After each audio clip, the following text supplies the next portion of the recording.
posted this setup here. Now, you'll see it says 15 to 30 minute RTH. That's just the time frame that I found the trade off of. So kind of perfect for what we're looking at, right? Now, the second part of what I want to see is this big drop off here. This is actually the Dow futures, the micro Dow. Sorry for not actually announcing that, but you really can't see where it says Micro E-mini Dow Jones right there. And then you could see this big sell off that happened right there, right? Now, over here, this risk reward ladder tells me, okay, there's juice in the level of, 3 to 1 from that area. Okay, great. Met all of my criteria now. Let's go and talk about this a little bit more. Oops. Sorry, guys.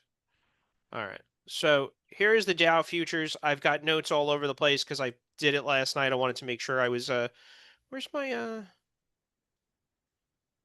I'm not. I got to log into my account, but that's okay. I got the notes here. So I found this. I set it up last night after I posted it, and then it actually triggered. If I move this, you'll actually see it a little bit easier, right? And it actually triggered in the middle of the night at 1 in the morning. So there's the trigger right there. Let me put a little arrow here. So it triggered at 1 in the morning. Now I am obviously asleep, right? Not always, but last night I was.